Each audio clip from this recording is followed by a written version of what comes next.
dva brata mu junaka, prvo Alena, a onda Darka. Pravi momci uvijek pobjedniki i glavni u čitavoj ligi. Nikad nam se braća nisu dali i pred kime oni se klanjali. Nikad nam se braća nisu dali i pred kime oni se klanjali.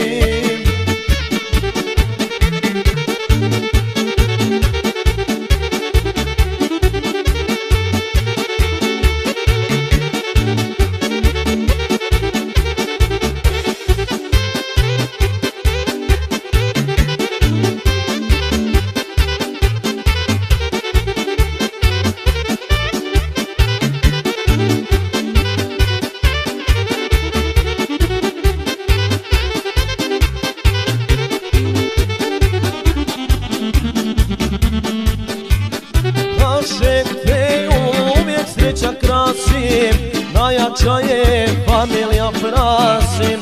I još nešto da vam kažem samo, sinovi mu Sebastian i Ivano i tri čerke, tri mezimice, Pejine su glavne uzdanice. A i sestra njegovo je blago, za Katarinu on bi život dao.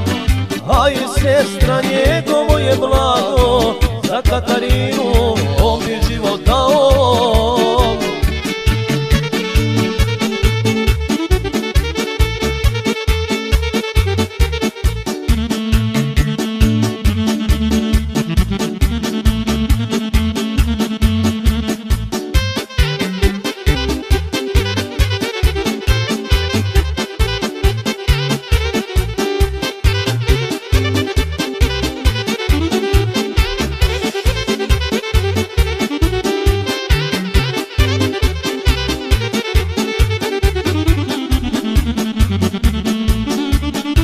Dušmanima Pejo glavna tema, mnogi od njih žele da ga nema.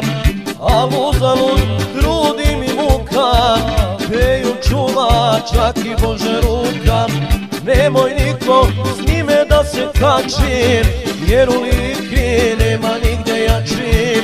Moram reći zašto da se krijem, na trojicu udariti smijem. Moram reći zašto da se krijem, na trojicu udariti smijem. Na trojicu udariti smijem.